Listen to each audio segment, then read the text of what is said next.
उमा संहिता शिव पुराण। ओम नमः शिवाय। उमा संहिता 46वां अध्याय। महालक्ष्मी अवतार। ऋषि बोले, दैत्यों के कुल में जन्मे महादित्य रंभासुर का महिषासुर नामक पुत्र महावीर और पराक्रमी था। उसने समस्त देवताओं को युद्ध में परास्त करके स्वर्ग पर अपना अधिकार स्थापित कर लिया।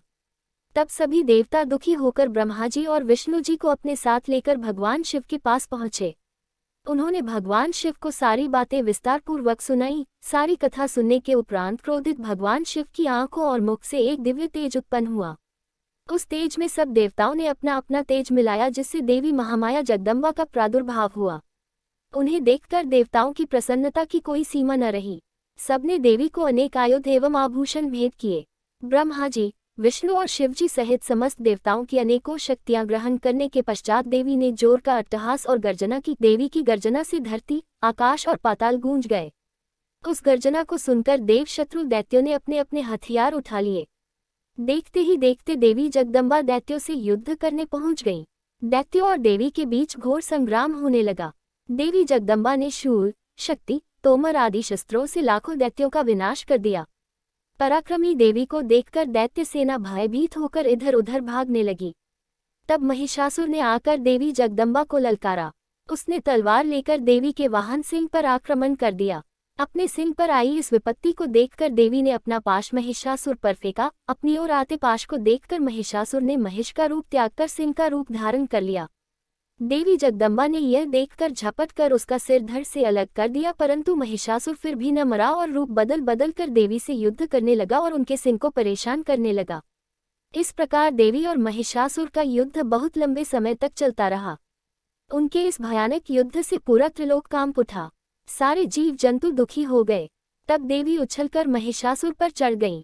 उन्होंने अपने पैरों से महिषासुर को कुचल दिया और अपने त्रिशूल से उसकी जिह्वा काट दी। इस प्रकार देवी जगदम्बा ने महिषासुर का वध कर त्रिलोक को उसके आतंक से मुक्ति दिलाई। सभी देवता हर्षित होकर देवी की स्तुति करने लगे। सारी दिशाओं से पुष्प वर्षा होने लगी। 47वां अध्याय। धूम्रलोचन, चंद्रमुंड और रक्तबीज का वध। ऋषि बोले, शुंभ और निशुंभ नामक दोनों पराक्रमी दैत्यों ने अपने अत्याचारों से पूरे चराचर जगत को दुखी कर दिया। सभी जीव जंतु, मनुष्यगण एवं देवता उसके अत्याचारों से परेशान हो चुके थे। तब देवता अत्यंत परेशान होकर हिमालय पर श्री पार्वती जी की शरण में गए और देवी की स्तुति करने लगे। वे बोले, हे कल्याणकारी देवी भवानी, हम सब आपकी शरण में आए हैं। मातेश्वरी, हमारी रक्षा कीजिए। शुंभ निशुंभ के आतंक एवं अत्याचारों से त्रिलोक को मुक्त कराए। देवताओं की स्तुति सुनकर देवी ने अपने शरीर से एक तेज उत्पन्न किया और एक कुमारिका प्रकट हुई। सब देवताओं ने हाथ जोड़कर और सिर झुकाकर देवी की स्तुति की।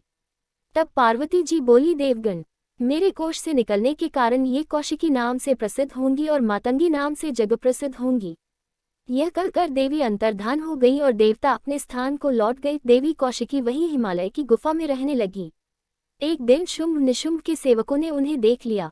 तब उन्होंने जाकर शुंभ निशुंभ से उनके रूप सौंदर्य की प्रशंसा की और कहा कि वह तो नारियों में रत्न है, उसे आपके महल की शोभा बढ़ानी चाहिए। तब देवी की प्रशंसा सुनकर शुंभ निशुंभ ने अपना दूत वहां भेजा। तब दूत ने जाकर देवी से कहा, मेरे स्वामी शुंभ निशुंभ आपके रूप की प्रशंसा सुनकर आपसे विवाह करना चाहते हैं। उन्होंने विवाह का प्रस्ताव लेकर ही मुझे यहाँ पर भेजा है। दूत की बात सुनकर देवी बोली, दूत, जाकर तुम अपने स्वामियों से कहो कि मैंने यह प्रतिज्ञा कर रखी है कि जो भी मुझे युद्ध में परास्त कर देगा मैं उसी से विवाह करूंगी। अपने स्वामियों से कहो आकर मुझसे युद्ध करें और मुझे हराकर मुझे अपने साथ ले जाएं। दूत ने शुंभ निशुंभ को सारी बातों से अवगत कराया। सारी बातें सुनकर शुंभ और निशुंभ क्रोधित हो गए। उन्होंने अपने सेनापति धूम्रलोचन को आदेश दिया कि तुम उस नारी को यहाँ लेकर आओ। यदि वह प्यार से न आए तो जबरदस्ती उसे उठा लाना। अपने स्वामी की आज्ञा पाकर धूम्रलोचन हिमालय पर्वत पर देवी को लेने पहुंचा। जब देवी कौशिकी ने चलने से मना किया तो वह देवी पर शस्त्र लेकर झपटा। देवी ने उसे भस्म कर दिया और सिंह ने दैत्य सेना को तितर बितर कर दिया। जब शुंभ निशुंभ को धूम्रलोचन के मारे जाने का समाचार मिला तो वे गुस्से से भर गए। उन्होंने चंद्रमुंड और रक्तबीज को देवी को लाने वहां भेजा और आदेश दिया कि यदि वह न आए तो उसका वध कर देना। वे दैत्य देवी के पास गए और बोले, सुंदरी, तुम प्रेमपूर्वक शुंभ निशुंभ में से किसी को भी अपना पति बना लो और खुशी से राज्य करो। यह सुनकर देवी बोली, हे दैत्यो, मैं तो सूक्ष्म प्रकृति हूँ। ब्रह्मा, विष्णु सहित सभी देवता मेरी आराधना और स्तुति करते हैं। यदि तुम में शक्ति है तो मुझे युद्ध में हराकर जहां चाहो ले जा सकते हो। देवी, यदि आप ऐसा ही चाहती हैं तो ठीक है। यह कहकर दैत्यों ने देवी पर बाणों की वर्षा करनी शुरू कर दी। तब क्रोधित देवी ने अपने खड्ग से चंद्रमुंड और रक्तबीज का वध कर दिया। 48वां अध्याय, सरस्वती का प्राकट्य। राजा ने कहा, चंद्रमुंड और रक्तबीज के मर जाने पर शुंभ निशुंभ ने क्या किया? ऋषि बोले, जब शुंभ निशुंभ को पता चला कि चंद्रमुंड और रक्तबीज को देवी ने मार दिया है तब वे स्वयं अस्त्र शस्त्र से सुसज्जित होकर युद्ध भूमि की ओर चल दिए। जब देवी कौशिकी ने देखा कि शुंभ और निशुंभ अपनी सेना के साथ युद्ध करने आ रहे हैं तो उन्होंने घंटा बजा दिया। इस ध्वनि को सुनकर देवी का सिंह गर्जना करने लगा। देवी ने भी धनुष हाथों में लेकर बाणों की वर्षा आरंभ कर दी। जब शुंभ और निशुंभ ने देवी कौशिकी के अद्भुत रूप सौंदर्य को देखा तब देवी को देखकर वे बोले, हे सुंदरी, आप इस कोमल शरीर के साथ युद्ध करेगी। उनकी बात सुनकर देवी ने अत्यंत क्रोधित होकर बाण, त्रिशूल एवं परशु से एक साथ उन पर आक्रमण आरंभ कर दिया। देखते ही देखते युद्ध क्षेत्र में रक्त की नदियां बह निकली। दैत्य सेना देवी के प्रहारों के सम्मुख फीकी पड़ने लगी। दैत्य इधर उधर भागने लगे। अपनी विशाल सेना को इस प्रकार भयभीत होकर इधर उधर भागते हुए देखकर निशुंभ देवी के सम्मुख जाकर बोला, देवी, यदि युद्ध करना ही है तो मुझसे करो। बेचारे सिपाहियों को क्यों मार रही हो? यह कहकर निशुंभ ने देवी पर बाण वर्षा शुरू कर दी। देवी ने भी उत्तर में बाण वर्षा आरंभ कर दी। उन्होंने अपने बाणों से निशुंभ के सभी अस्त्र शस्त्र काट दिए। तब उन्होंने विष बुझे बाणों से निशुंभ को मार गिराया। अपने भाई निशुंभ को इस प्रकार देवी के हाथों मरते देखकर शुंभ स्वयं देवी से युद्ध करने आगे आया। उसे सामने देखकर चंडिका देवी ने भयानक अट्टहास किया जिसे सुनकर दैत्य सेना भयभीत हो गई। तब शुंभ ने प्रज्वलित शक्ति से देवी पर आक्रमण किया। देवी ने अपने बाणों से उसके टुकड़े टुकड़े कर दिए और हाथ में त्रिशूल लेकर उसे शुंभ की छाती में घोंप दिया। तत्पश्चात घायल शुंभ देवी को मारने के लिए दौड़ा परंतु देवी ने चक्र से उसका सिर काट दिया। यह देखकर अन्य दैत्य पाताल लोक को चले गए। 49वां अध्याय, उमा की उत्पत्ति। ऋषियों ने पूछा, हे सूत जी, अब आप हमसे देवी उमा के अवतार एवं प्रादुर्भाव की कथा का वर्णन कीजिए। तब ऋषियों के प्रश्न का उत्तर देते हुए सूत जी बोले, एक बार की बात है, देवताओं की युद्ध में विजय हुई। विजयी होकर देवताओं को बहुत घमंड हो गया और वे अपनी बहादुरी की बहुत प्रशंसा करने लगे। तभी एक कूप के रूप में तेज प्रकट हो गया।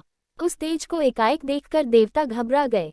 देवराज इंद्र ने उस तेज की परीक्षा लेने के लिए सर्वप्रथम वायुदेव को वहां भेजा। वायुदेव उस तेज की परीक्षा लेने के लिए वहां पहुंचे।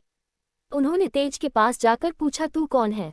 तब तेज ने भी यही प्रश्न वायु से किया। वायुदेव ने अहंकार से कहा, मैं इस जगत का प्राण हूँ, मेरे द्वारा ही यह जगत चल रहा है। यह सुनकर तेज ने कहा कि इस तिनके को जलाकर दिखाओ तो मैं तुम्हें शक्तिशाली समझ सकता हूँ, परंतु वायुदेव अपनी सारी ताकत लगाकर भी उस तिनके को हिला भी नहीं सके। तब लज्जित और हारे हुए वे देवराज इंद्र के पास पहुंचे। देवराज इंद्र को जब यह सब बातें ज्ञात हुई तो उन्होंने एक एक करके सब देवताओं को उस तेज की परीक्षा लेने के लिए भेजा, लेकिन सभी देवता परास्त होकर वापस आ गए। तब स्वयं इंद्र उस दिव्य तेज की परीक्षा लेने के लिए गए। जैसे ही इंद्र उस स्थान पर पहुंचे, वह तेज अंतर्धान हो गया। यह देखकर देवेंद्र आश्चर्यचकित रह गए। तब उस तेज को दिव्य और शक्तिशाली जानकर मन ही मन इंद्र उनकी स्तुति करने लगे और इंद्र बोले, मैं आपकी शरण में आया हूँ, कृपा कर मुझे दर्शन दो। चैत्र मास के शुक्ल पक्ष की नवमी के मध्याह्न का समय देवी उमा ने प्रकट होकर देवराज इंद्र को दर्शन दिए। देवी उमा बोली, हे देवराज इंद्र, ब्रह्मा, विष्णु और शिव भी मेरी स्तुति करते हैं, अन्य देवता भी मुझे पूजते हैं। मैं परमब्रह्म प्रणव स्वरूप देवी हूँ। मेरी ही कृपा से तुम्हें विजयश्री प्राप्त हुई है, इसलिए अपने अभिमान और घमंड को त्याग कर मेरा स्मरण करो। यह कहकर देवी शांत हो गईं। यह सुनकर देवताओं ने देवी उमा की स्तुति करनी आरंभ कर दी। देवता बोले, हे महामाया, हे जगदम्बा, आप हमें क्षमा करें, हम दोनों हाथ जोड़कर आपकी शरण में आए हैं। हमसे जो गलती हो गई है उसे भूलकर हम पर अपनी कृपा दृष्टि रखें। यह कहकर देवता देवी माँ की स्तुति करने लगे। 50वां अध्याय, शताक्षी अवतार वर्णन। सूत जी बोले, ऋषिगण, एक बार की बात है, एक महापराक्रमी रुद्र के पुत्र दुर्गम ने ब्रह्माजी की कठोर तपस्या की। उसने ब्रह्माजी से वरदान में वेद प्राप्त कर लिए। वह अपने को महाशक्तिशाली समझने लगा और वह देवताओं को कष्ट देने लगा। उसने पृथ्वी पर उपद्रव करने प्रारंभ कर दिए। वेदों के न रहने पर सारी क्रियाएं चली गईं। ब्राह्मणों ने धर्म का त्याग कर दिया। प्रजा पर यह संकट आया हुआ देखकर सभी देवता देवी उमा की शरण में गए। देवता स्तुति करते हुए बोले, हे महादुर्गे, हे जगदम्बिके, जिस प्रकार आपने शुंभ निशुंभ का वध करके हमारी रक्षा की, उसी प्रकार इस दुष्ट का भी वध करके अपने शरणागतों की रक्षा करो। इस प्रकार देवताओं की स्तुति सुनकर देवी की आंखों से आंसू बहे। तब उस जल की धाराओं से धरती पुनः हरी भरी हो गई। वृक्ष और औषधियां फलने फूलने लगी। नदियां, तालाब और समुद्र जल से सराबोर हो गए। यह देखकर देवता देवी उमा से बोले, हे मातेश्वरी, कृपा कर वेदों को भी वापस दिला दीजिए। तब देवी ने वेद लौटाने का आश्वासन देकर उन्हें विदा किया। देवता अपने अपने धाम को चले गए। तभी देवी को देवताओं का हित करने वाली जानकर दुर्गम ने उन पर आक्रमण कर दिया। देवी ने भी पलटकर वार करना आरंभ कर दिया। देखते ही देखते देवी उमा और दुर्गम के बीच भयानक युद्ध होने लगा। चारों ओर से बाणों की वर्षा होने लगी। उस समय देवी उमा बहुत क्रोधित हुई। तब उनके शरीर से काली, तारा, छिन्नमस्ता, श्रीविद्या, भुवनेश्वरी, रौरवी, बगुला, थमरा, त्रिपुरा, मातंगी नामक 10 देवियां प्रकट हुईं। देखते ही देखते देवियों ने दैत्यों की 100 अक्षौहिणी सेना का नाश कर उसे तितर बितर कर दिया। तत्पश्चात देवी ने अपने त्रिशूल से दैत्येंद्र दुर्गम का वध कर दिया। देवी ने उससे वेद छीनकर देवताओं को सौंप दिए। प्रसन्न देवता महामाया देवी उमा की स्तुति करने लगे। देवता बोले, हे मातेश्वरी, आपने हमारी रक्षा के लिए अनंताक्ष भय रूप रखा, इसलिए आप शताक्षी नाम से जगप्रसिद्ध होंगी। शोक द्वारा लोकित करने के कारण शाकुंभरी और दुर्गम नामक दैत्य का वध करने के कारण दुर्गा कहलाएंगी। हे महाबले, हे ज्ञानदायिनी, हे योगनिद्रे, हे विश्वजननी, हम आपको नमस्कार करते हैं। आप सदा हमारा कल्याण करें और सबकी रक्षा करें। तब देवताओं को उनकी रक्षा का आश्वासन देकर देवी अंतर्धान हो गईं। 51वां अध्याय, क्रिया योग वर्णन। एक बार महामुनि व्यास के पूछने पर सनत कुमार जी ने उन्हें महादिव्य क्रिया योग और उसके फल के विषय में बताया। सनत कुमार जी बोले, हे महामुनि, ज्ञानयोग, क्रियायोग और भक्ति और मुक्ति प्रदान करने वाले हैं। ज्ञान, आत्मा और हृदय का मिलन ही क्रियायोग कहलाता है। इसी योग के साथ बाह्य अर्थ का संयोग क्रिया योग कहलाता है। कर्म से भक्ति, भक्ति से ज्ञान एवं ज्ञान से मुक्ति प्राप्त होती है।